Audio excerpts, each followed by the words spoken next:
À propos de l'embargo, eh bien c'est quelque chose de très perturbant.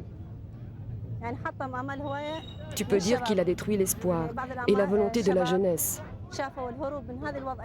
Certains jeunes n'ont qu'une envie, c'est de fuir cette situation. Cet embargo déboussole complètement le peuple irakien.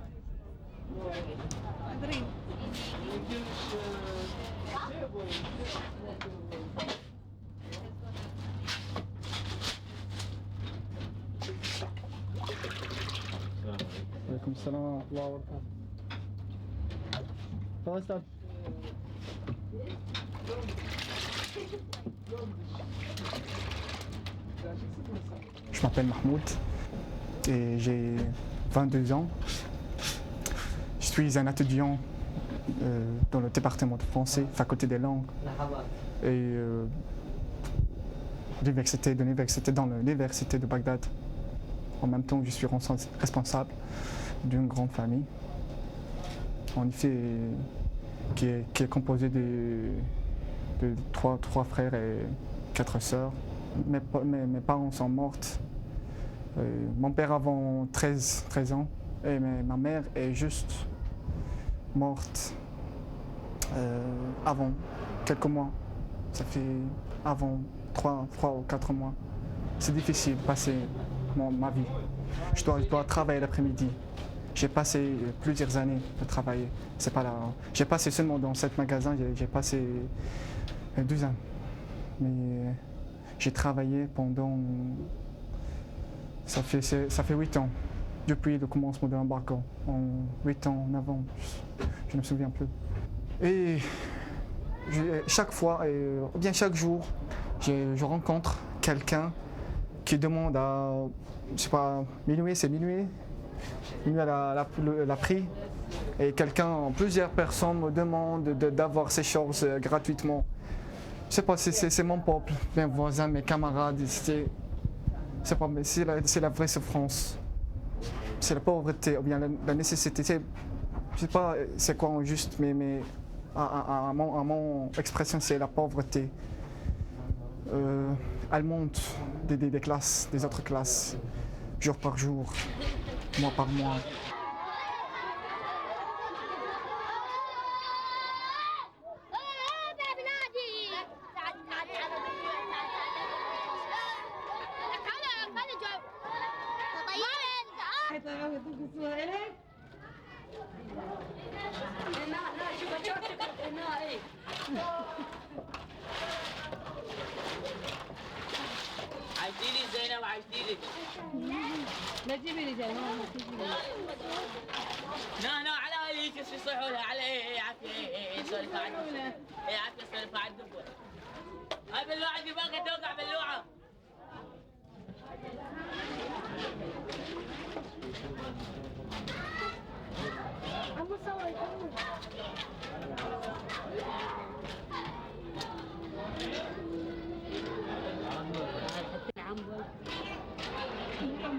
Après avoir entraîné son pays dans une guerre de 8 ans face à l'Iran qui fera 1 million de morts dans les années 80, Saddam Hussein est devenu le paria des Occidentaux. Des Occidentaux qui l'ont surarmé en lui vendant contre l'argent du pétrole, de l'équipement et de l'armement moderne. L'Irak est alors considéré par les Occidentaux comme un pays rempart contre la République islamique d'Iran et la montée de l'intégrisme musulman. Mais envahir le Koweït en août 1990, c'est s'attaquer directement aux intérêts pétroliers occidentaux. En janvier 1991, une coalition multinationale comprenant les États arabes et dirigée par les États-Unis fait capituler l'armée irakienne après 2 mois de bombardements intenses qui vont ravager l'infrastructure du pays. L'Irak est condamné par les Nations Unies au désarmement, au paiement de dommages de guerre et subit un des embargos les plus durs de l'histoire. L'essentiel de l'appareil militaro-industriel, chimique et bactériologique sera démantelé en 6 ans, malgré la mauvaise volonté du régime de Saddam Hussein. En 1998, après de nombreux bras de fer diplomatiques, les experts de l'ONU chargés du désarmement sont accusés par l'Irak d'espionnage à la solde de l'Amérique et sont expulsés. Depuis, l'aviation américaine et anglaise bombarde régulièrement des objectifs au sud et au nord, et les 10 ans d'embargo perdurent.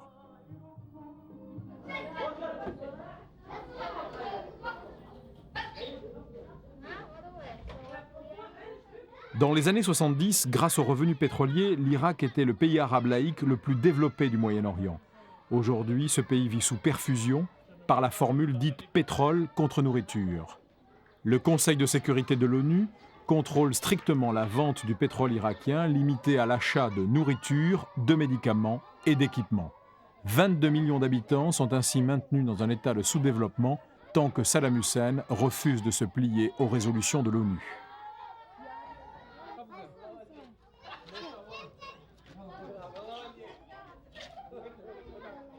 Plus d'un tiers des enfants irakiens ne sont plus scolarisés. À Habibiya, le quartier le plus pauvre de Bagdad, les habitants tentent eux-mêmes d'effectuer un semblant de nettoyage, d'autres se cotisent pour payer un entrepreneur qui ramassera les ordures une fois par mois. La leishmaniose, ou lèpre noire, éradiquée dans les années 60, a fait sa réapparition. Conséquence du délabrement du système sanitaire des quartiers défavorisés et des mauvaises conditions d'hygiène, la gastro-entérite est l'infection la plus courante chez les enfants irakiens. Le taux de mortalité infantile a été multiplié par 6 en 10 ans de sanctions. D'après l'UNICEF, 90 000 enfants meurent par an en Irak à cause de l'embargo. Les hôpitaux qui ne sont pas suivis par des organisations humanitaires occidentales deviennent de véritables mouroirs pour enfants, au grand désespoir des familles et des médecins irakiens.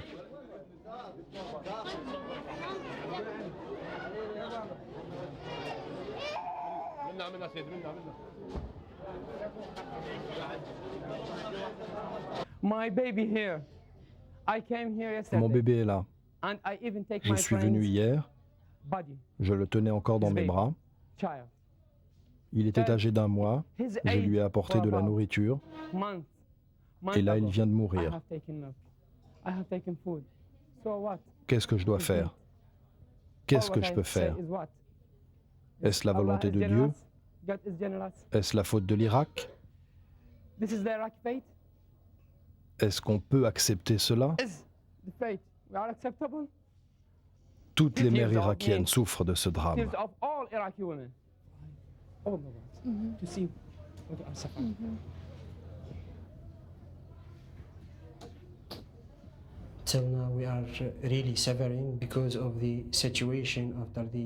Aujourd'hui, nous continuons à souffrir à cause de cette situation imposée, à cause de ces sanctions qui nous privent de médicaments et d'équipements.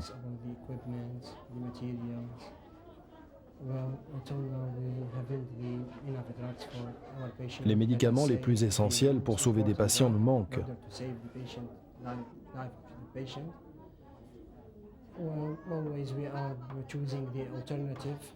Il y a des fois où on ne peut rien faire pour nos patients.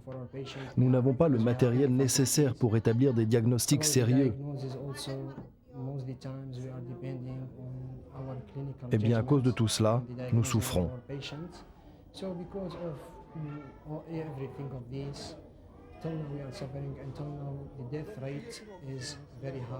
Le taux de mortalité est très élevé.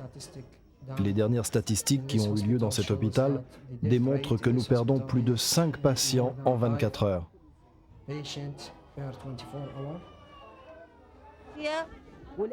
On manque de tout. Nous vous prions de faire quelque chose pour mettre fin à cet embargo.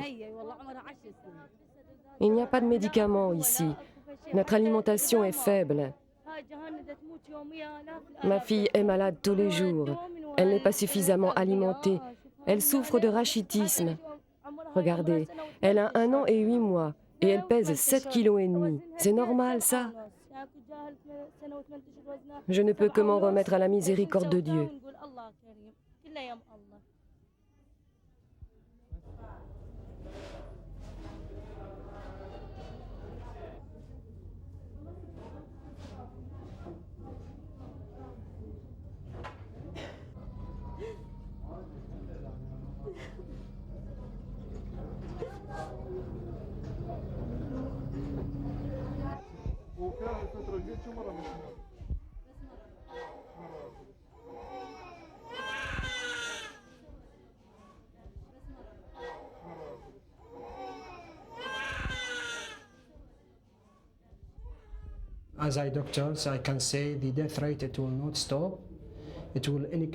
En tant que médecin, je peux dire que la mortalité n'a pas fini d'augmenter. Elle s'accroîtra de jour en jour si notre situation n'est pas prise en compte.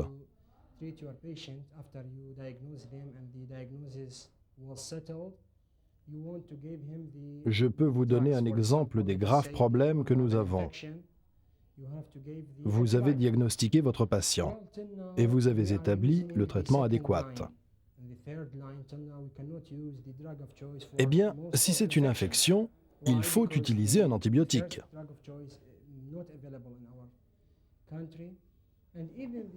Il est déjà difficile de trouver un antibiotique qui convienne. Et si l'antibiotique utilisé pour le traitement de ce malade arrive à épuisement, nous sommes obligés d'en donner un différent, celui qui est à notre disposition à ce moment-là. Et ceci est normalement inacceptable d'un point de vue médical. Je peux aussi vous parler du problème spécifique de la leucémie, des cancers. Eh bien, ces dernières années, le nombre de cas de cancer s'est accru.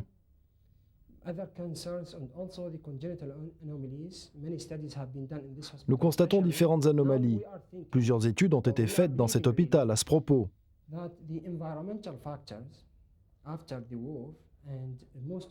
Aujourd'hui, nous pensons, ou plutôt nous croyons sérieusement, que les bombardements de la guerre ont pollué l'atmosphère.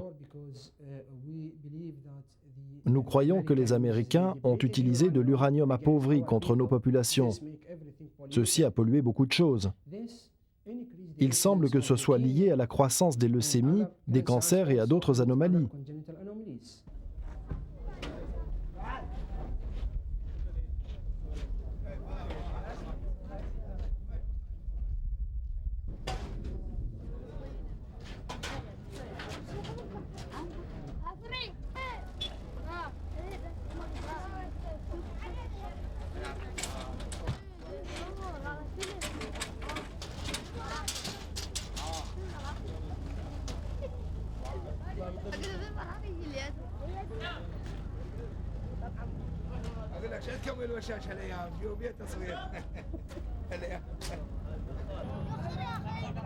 Fatalisme et débrouillardise marquent le Bagdadi depuis 10 ans. Sur les marchés, on trouve de tout, mais bien sûr hors de prix. Les commerçants se plaignent de ne rien vendre des jours durant. Quiconque déambule fera de bonnes trouvailles qui cachent parfois autant de drames familiaux. Un Irakien vend son réfrigérateur pour acheter de la nourriture, un autre ses portes.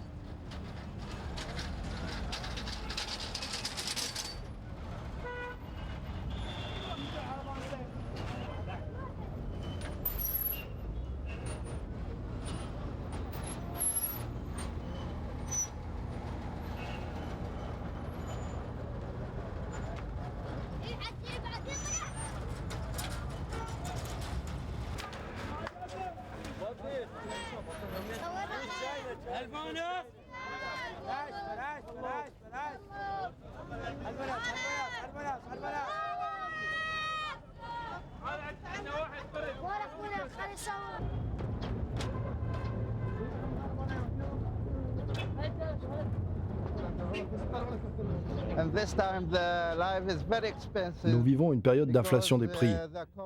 Les prix des denrées alimentaires et autres sont très élevés.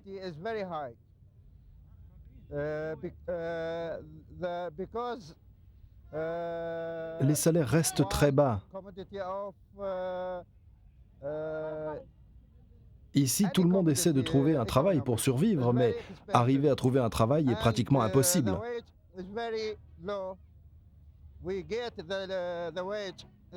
Tout cela est la faute des conditions dans lesquelles nous vivons.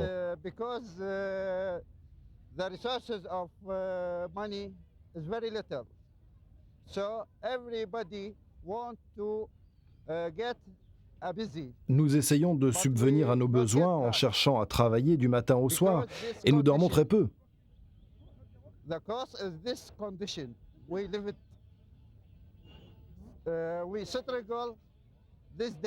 Ici, chacun essaie seulement de subvenir à son alimentation.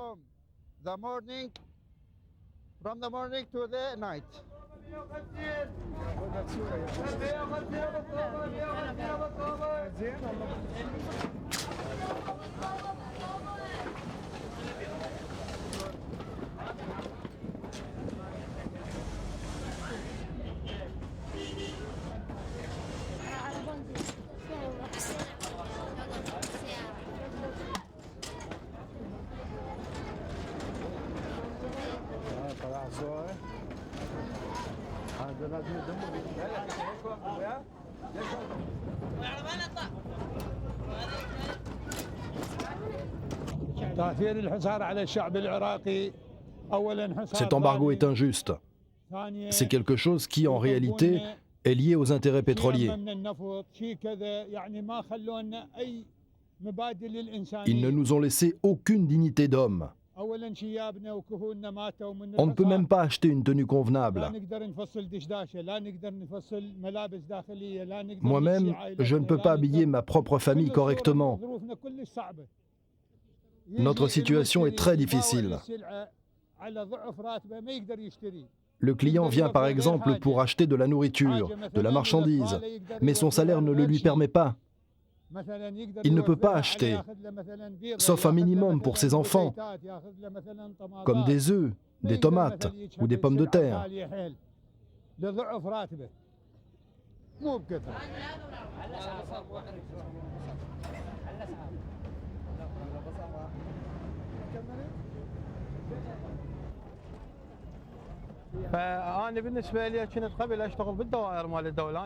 Je suis ingénieur. J'ai eu mon diplôme en 1986 à Bagdad. J'ai exercé mon métier dans une entreprise, mais comme vous le voyez, toutes les entreprises, y compris la mienne, ont fait faillite. On nous a donné une indemnité de 8000 dinars par mois, mais il est impossible que cela me suffise. Rien que mes cigarettes coûtent 5000 dinars. Je suis père de 3 enfants et j'essaie de les faire vivre, du matin au soir. Ma femme est enseignante avec un salaire insignifiant. Je ne vous parle même pas de la crise du logement.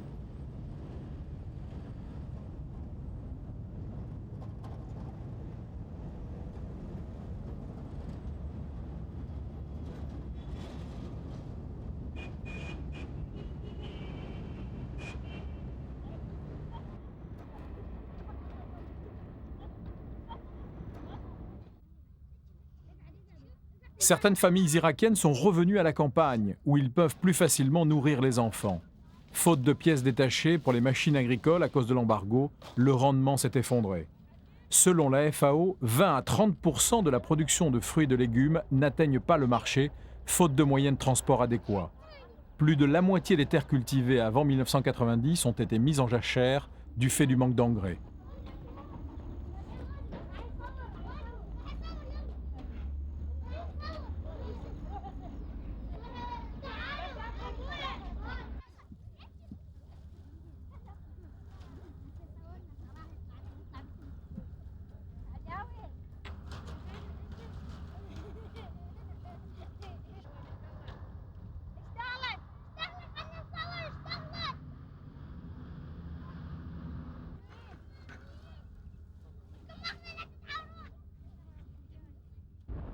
Le précédent coordinateur de l'ONU, Hans von Sponeck, a donné sa démission en février 2000 pour protester contre le maintien de l'embargo par le Conseil de sécurité. Après 2 guerres, il y a plein de problèmes. Les maisons sont en mauvais état, les moyens de transport sont pitoyables. Les Irakiens qui sont chargés d'appliquer le programme alimentaire et humanitaire sont démotivés. Comment voulez-vous qu'ils ne le soient pas quand ils sont payés que 2, 3, voire 4 dollars par mois? Mais est-ce qu'il y a du détournement plus organisé à plus grande échelle au profit des élites irakiennes, au profit du régime, au profit des militaires de haut rang qui entourent Saddam Hussein? On entend souvent dire cela. Il y a une certaine quantité de nourriture, de médicaments, qui se retrouvent là où elles ne devraient pas. Je pense que l'on peut confirmer cela. Mais ce sont des quantités négligeables. Des petites quantités seulement se retrouvent sur le marché. Certains produits même sont revendus dans les pays voisins. Sont revendus à l'extérieur? Oui, quelquefois par les citoyens qui ont besoin d'argent. Quand vous n'avez pas de revenus et que le taux de chômage atteint les 60 à 75%, vous avez besoin de plus que le minimum vital de nourriture que l'on vous donne chaque mois.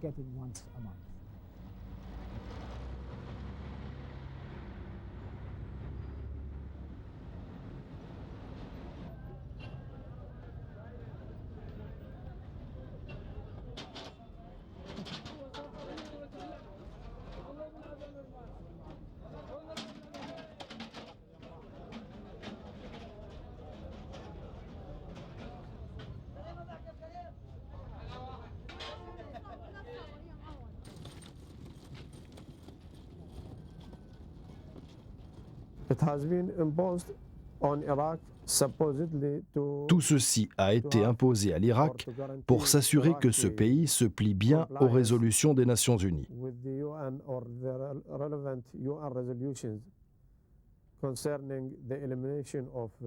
Ces résolutions concernaient l'élimination des armes de destruction massive.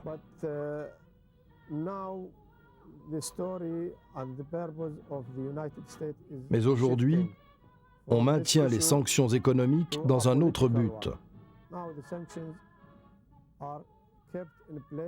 Les Américains essaient de préparer, enfin, ils essaient d'encourager un changement politique en Irak afin d'installer leur hégémonie dans la région.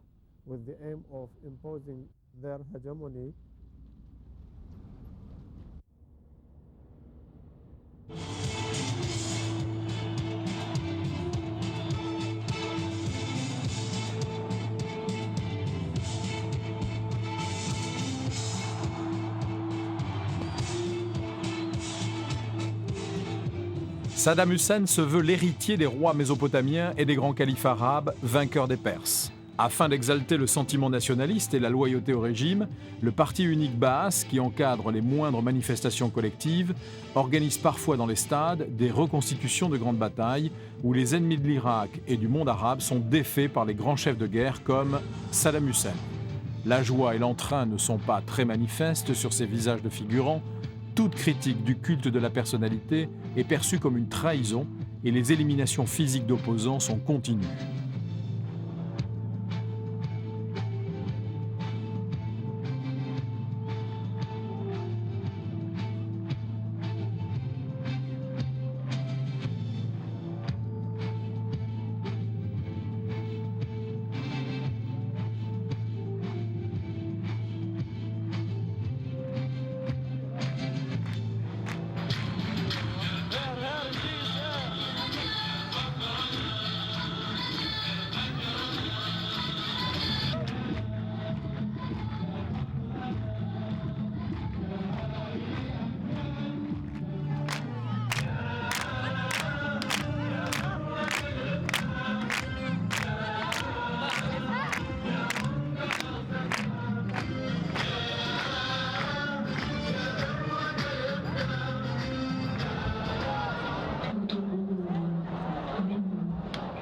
Derrière cette fête qui aujourd'hui commémore la création de la ville de Bagdad par Abu Ja'far al-Mansour, Saddam Hussein, bien qu'il ne soit pas présent pour des raisons de sécurité, entre dans la mythologie.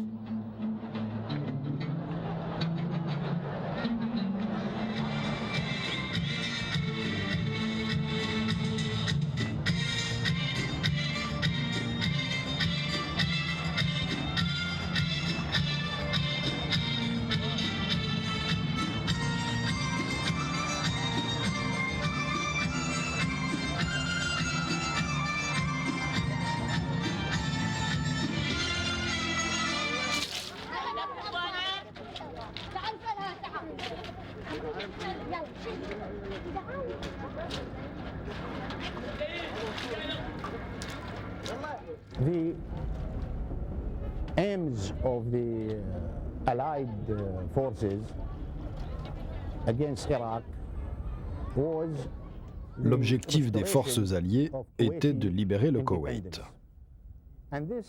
Eh bien, ceci a été fait. Al-Sabah family re-established its sovereignty in Kuwait. Aujourd'hui, les Irakiens se demandent pourquoi on maintient les sanctions à leur encontre. Why the sanctions continue to be imposed on them? And for what purpose? Ils ne comprennent pas pourquoi les civils doivent endurer toutes ces souffrances. All this suffering.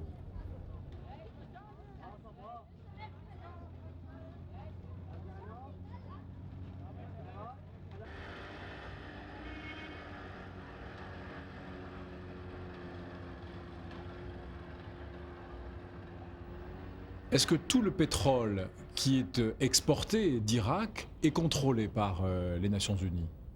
Non. Not all oil, Non, is, tout le pétrole irakien legally n'est pas vendu légalement sold hors across d'Irak. Iraq's borders. Quel pourcentage? Nobody Personne ne le sait.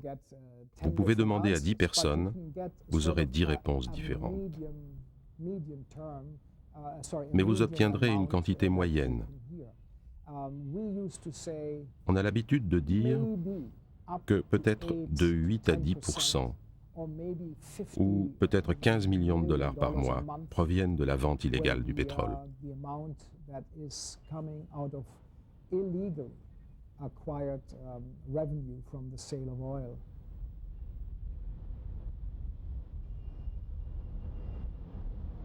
Tous les pays frontaliers de l'Irak profitent à des degrés divers du contournement toléré de l'embargo par l'ONU en achetant du pétrole irakien au rabais et en vendant des marchandises non contrôlées. Au premier rang de ces pays qui profitent de la contrebande du pétrole irakien, la Turquie, qui aurait exercé un chantage sur l'ONU et les Américains.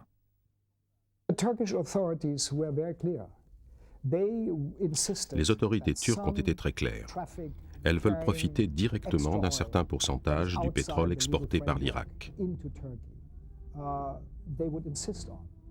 Et quand les Américains s'y sont opposés, les Turcs ont répondu « Eh bien, nous allons nous opposer au vol de surveillance au-dessus de l'Irak que vous effectuez à partir de nos bases. »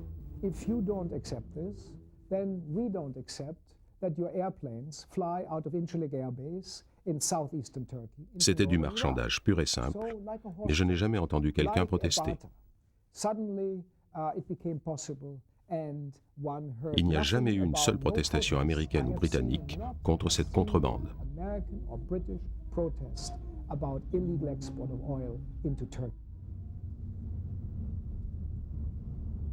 Est-ce que le régime de Bagdad, avec cet argent, achète de l'armement, d'après ce que vous en savez ? Je ne pourrais vous répondre correctement à ce sujet. Je voudrais simplement faire remarquer que le contrôle des armes doit certainement être fait par le gouvernement irakien, mais il doit également être fait par ceux qui vendent les armes.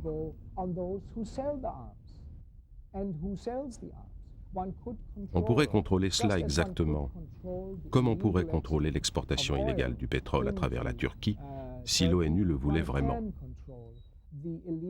On pourrait aussi contrôler l'importation illégale de produits vers l'Irak, via la Jordanie, via la Syrie, via le port d'Al-Khazar ou via la Turquie. Je suis consterné par le fait qu'à la frontière avec la Jordanie, j'ai constaté qu'il y a deux voies. Une première voie où passent les camions vérifiés et contrôlés par les inspecteurs des Nations Unies. C'est une compagnie suisse privée, Protecna, qui a cette responsabilité. Et il y a une deuxième voie où les camions rentrent sans aucun contrôle en Irak. À Bagdad, vous pouvez acheter tout ce que vous voulez. Des CD, des ordinateurs, de l'électroménager. J'ai été très surpris de trouver tout cela. Alors j'ai demandé à un marchand dans un magasin « Mais comment faites-vous pour avoir tout ce matériel neuf ?» Il m'a répondu « C'est facile. Tout ce que vous avez à faire quand vous êtes à Amman en Jordanie, c'est de remplir un conteneur avec la marchandise dont vous avez besoin. Ensuite, vous versez un bakshish de 100 ou 200 dollars et le conteneur peut passer la frontière. »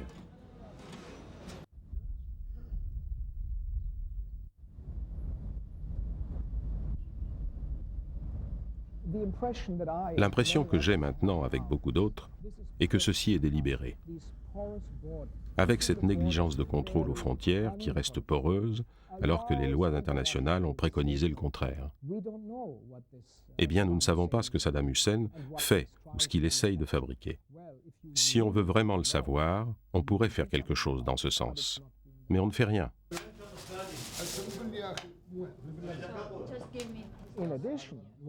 En fin de compte, avec cette exportation illégale de pétrole, vous créez un revenu supplémentaire, une manne d'argent à partager. À chaque niveau, on se partage le gâteau, un peu comme dans la vente de bétail.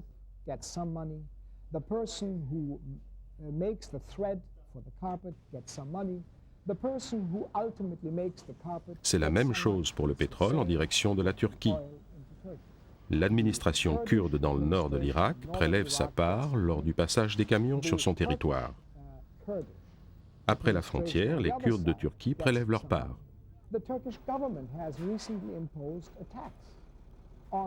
Et même récemment, le gouvernement turc a imposé une taxe sur l'importation clandestine du pétrole irakien. Le gouvernement irakien ne se prive pas bien sûr de ce prélèvement. Mais si les Américains et les Britanniques accusent le gouvernement irakien d'acheter des produits non nécessaires à la survie de la population, comme le whisky ou autres, eh bien l'argent qui sert à cela provient de ce trafic.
Si 90% de la population vit en dessous du seuil de pauvreté, une petite minorité prospère dans le luxe avec un mode de vie à l'occidental. Saddam Hussein et son clan familial des Takriti, qui mènent grand train, décident seuls qui doit faire fortune avec les revenus de la contrebande de pétrole dont ils contrôlent tous les rouages. Ces services de sécurité peuvent ôter immédiatement tous leurs privilèges aux trafiquants officiels du régime et menacent physiquement toute cette classe d'enrichis de l'embargo, ainsi que leurs familles, dès que leur loyauté est mise en doute par des dénonciations.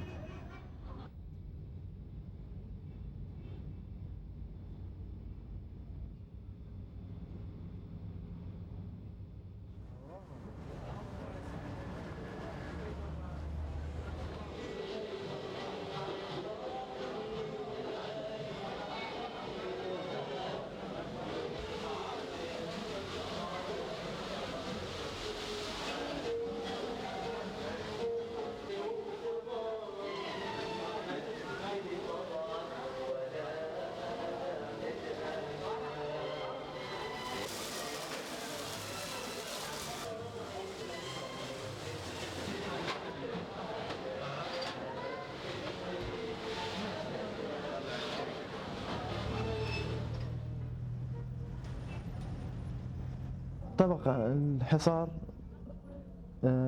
أوجد بنظري طبقتين، طبقة غنية كلش وطبقة متوسطة أو متوسطة وفقيرة في نفس الوقت. يوم مرتاحين أو أكو مورد، لكن ثاني يوم احتمال ماكو أو لا توجد أي مورد.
Premièrement, je veux dire que l'embargo économique qui est imposé par les États-Unis et l'autre pays agressif contre notre peuple irakien, c'est pas injuste.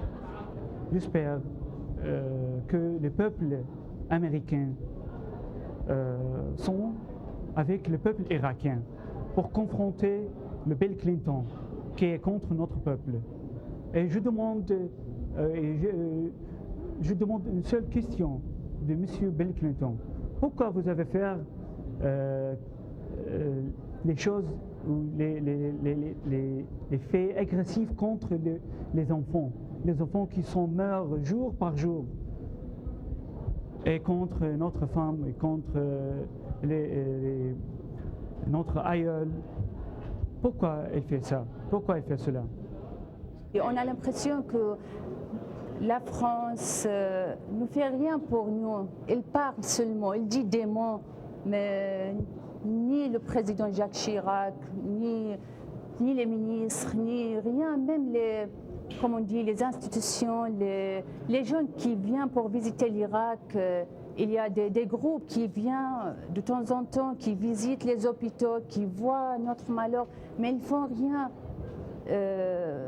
Il écrit peut-être un article dans un journal et puis c'est tout. Pas des choses critiques. On sent que les gens regardent, mais ils ne font rien pour nous. Alors j'ai l'impression que l'Irak est tout à fait seul. On n'y peut plus. C'est une guerre, pas militaire, mais culturelle. C'est une guerre même contre les enfants. Les enfants meurent, mais on n'y fait rien.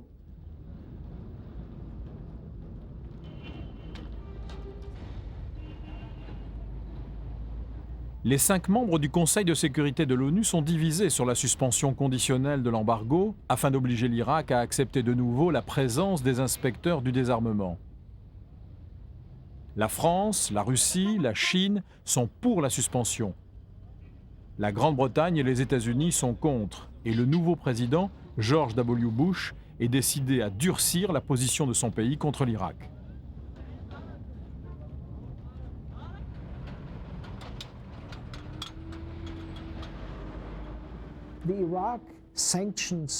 Les sanctions contre l'Irak ont échoué pour beaucoup de raisons.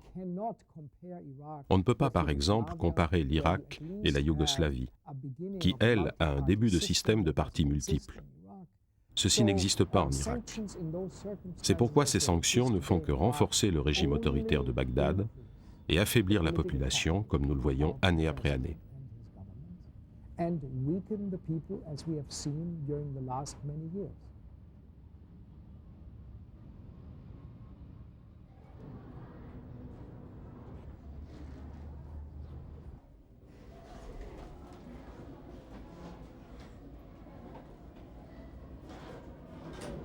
إشارات إذا اختلفت نطرح وننزل إشارة متشابهة. مثلا طريقة التوزيع هاي هنا نفس الشيء، شلون وزعنا. أكثر جانب يمسنا إحنا كوزارة التربية هو الجانب العلمي، الحصار اللي انفرض على العلم، البعثات تحددت الدراسة خارج العراق، حاولوا أن يقطعون كل صلة لنا بالعالم الآخر حتى لا نحصل على فرصة من الثقافة اللي موجودة خارج القطر.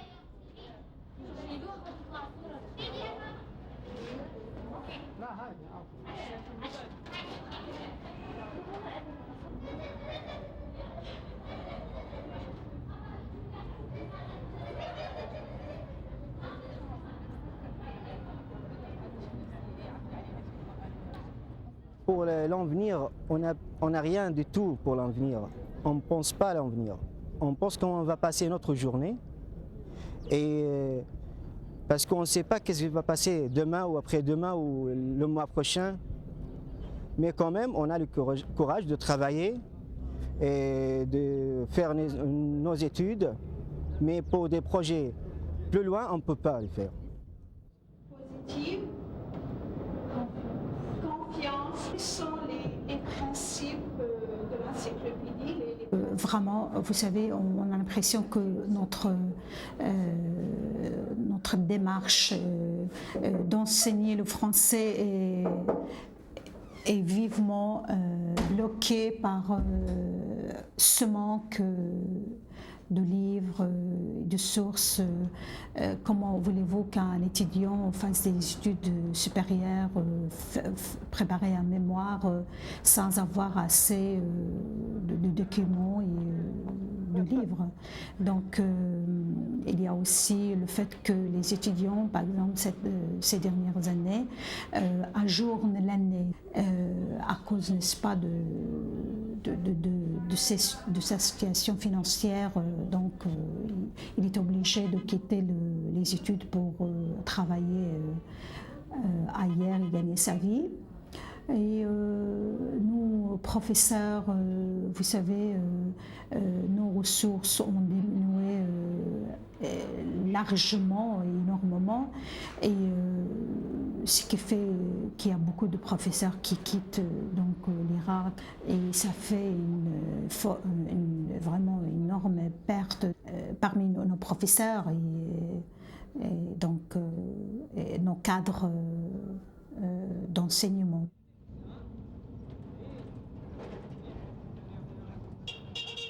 Le gouvernement irakien n'a pas le droit de percevoir quoi que ce soit du revenu du pétrole autorisé à l'exportation, de son propre pétrole. Donc, le gouvernement irakien ne peut pas payer des salaires suffisants à ses membres, ainsi qu'aux hauts fonctionnaires, aux professeurs d'université, aux militaires, etc. Cet arrangement pétrole contre nourriture est très insuffisant et permet surtout une intrusion dans la politique de l'Irak, une intrusion qui tente à rendre l'Irak dépendant.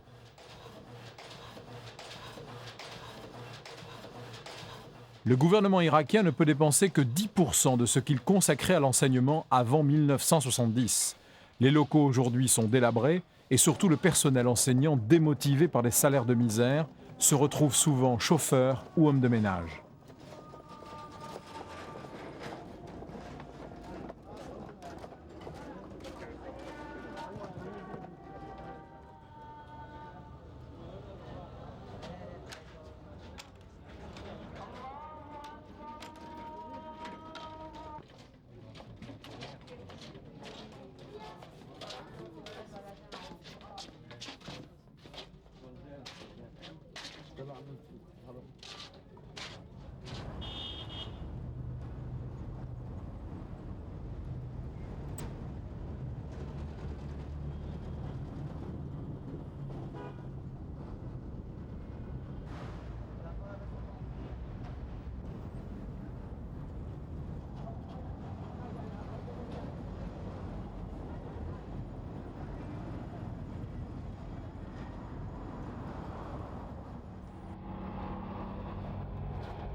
Vous n'avez pas le sentiment que Saddam Hussein aussi utilise cette souffrance à son propre profit?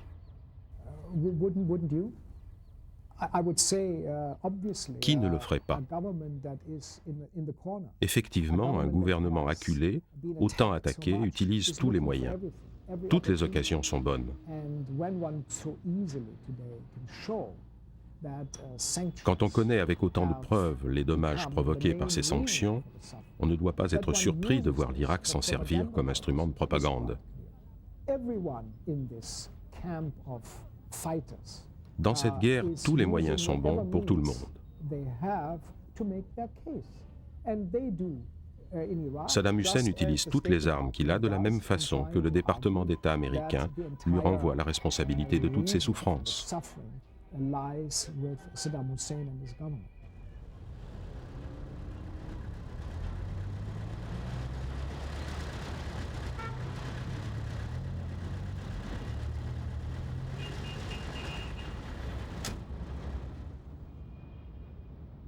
L'unique chaîne de télévision irakienne diffuse à longueur de journée des programmes de propagande exaltant les victoires de l'armée irakienne contre l'Iran et le Koweït et critiquant l'impérialisme des Américains et des sionistes. Saddam Hussein est présenté comme étant l'unique salut du peuple.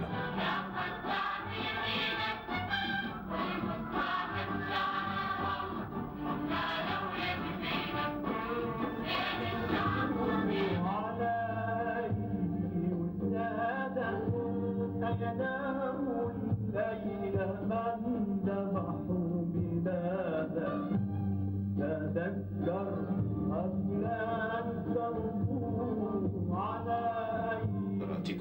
نص البيان. بيان: يا أبناء أمتنا العربية المجاهدة، يا ورثة الحضارات والرسالة الخالدة، لقد بيت أعداء العراق، أعداء العروبة والإسلام، عدوانا جديدا على العراق.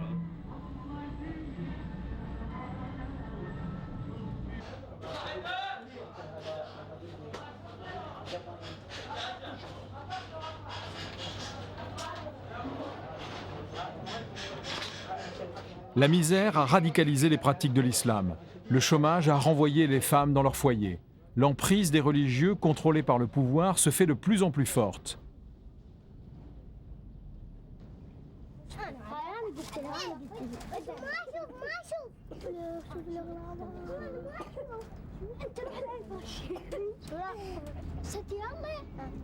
Plus de la moitié de la population irakienne est d'obédience chiite, alors que l'oligarchie au pouvoir est sunnite.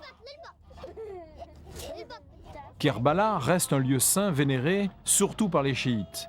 Au printemps 1991, à la fin de la guerre du Golfe, de violentes insurrections chiites dans le sud du pays ont été noyées dans le sang par l'armée irakienne. Et les imams sont désormais nommés par le pouvoir. C'est le cas de l'imam de Kerbala.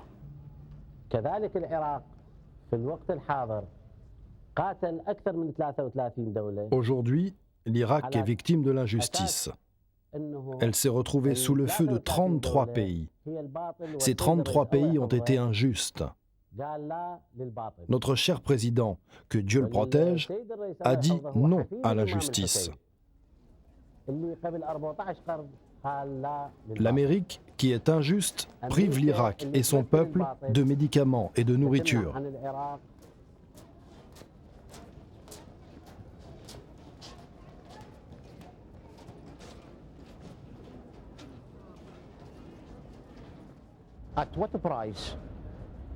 Combien va coûter à l'Irak le désir des pays occidentaux de changer le régime politique dans ce pays? Quel est le prix à payer? Est-ce que le meurtre des civils innocents, est-ce que les privations alimentaires et médicales sont justifiées par l'objectif des Occidentaux?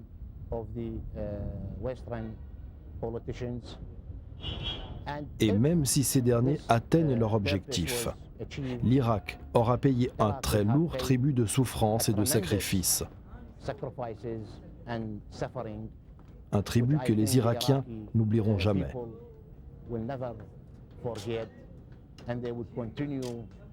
Ils n'oublieront pas de quelle manière les auront étranglés les pays de l'Ouest.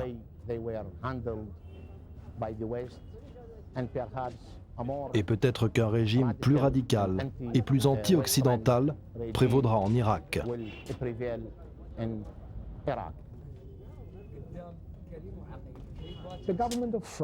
Le gouvernement français, mon propre gouvernement et d'autres gouvernements européens ont tous signé des traités internationaux importants. La Convention des droits de l'enfant, les Conventions de Genève, la Charte des Nations Unies. Tout ceci a été créé pour protéger les individus, pour protéger les pays, pour éviter ce qui se passe aujourd'hui en Irak. Personne ne devrait oublier, ne serait-ce qu'un seul moment, que ces documents ont été signés pour que les droits de l'homme soient respectés. Oui, bien sûr qu'il y a une violation des droits de l'homme en Irak. Ces violations du droit international, des droits de l'homme durant ces 10 dernières années, contribuent à une plus grande souffrance de la population. Mais pendant combien de temps encore? Combien de gens devront mourir du fait de ces sanctions?